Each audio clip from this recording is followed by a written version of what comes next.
Blog संवाद पहाटेशी. Alarm वाजला. पहाटेचे 4 वाजले. तळ्यात मळ्यात या विचाराने जाग आली. डोळे अर्धवट उघडले आणि त्या शांत निवांत पहाटेशी माझा संवाद सुरू झाला. पहाट हळूच कानात कुजबुजली. उठ्ठेस ना गं बाळा.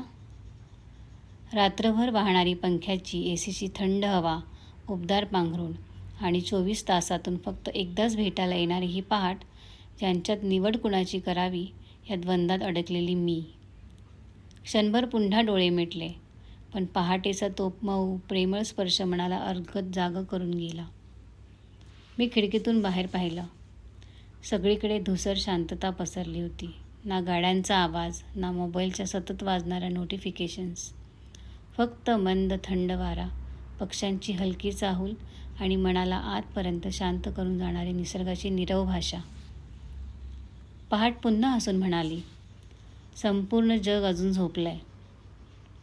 हा वेळ फक्त तुझा आहे, स्वतःला भेटण्यासाठी, देवाशी बोलण्यासाठी आणि मनाचं खरं बोलणं ऐकण्यासाठी.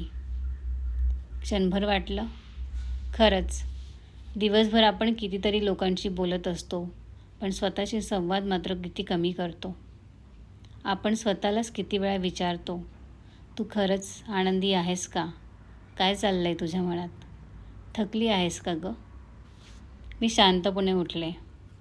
प्रातर्विधी अंघोळ आटपून हातात पाण्याचा ग्लास घेतला. शांत पाणी प्यायले. देवाजवळ दिवा लावला आणि त्या मंद प्रकाशात मन नकळत शांत होत गेलं.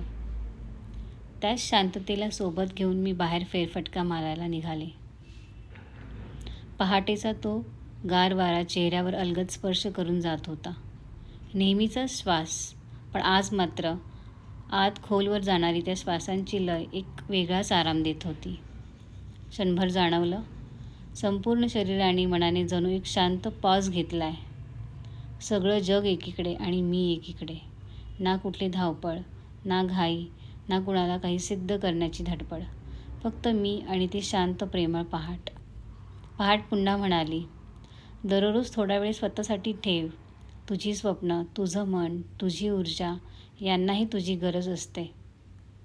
त्या काही क्षणात जाणवलं, पहाट म्हणजे फक्त दिवसाची सुरुवात नसते, तर ती एक नवीन संधी असते. स्वतःला पुन्हा शोधण्याची, मन स्वच्छ करण्याची, विचारांना नवी दिशा देण्याची आणि आयुष्याकडे नव्या आशेने, नव्या शांततेने पाहण्याची. आजही पहाट मला रोज हळूच विचारते, उठ्ठेस ना गं बाळा? आणि आता मीही हलकंसं हसून उत्तर देते, हो पहाटे, आज पुन्हा स्वतःला भेटायचं आहे मला. धन्यवाद. प्रणाली शिवाजी आव्हाड.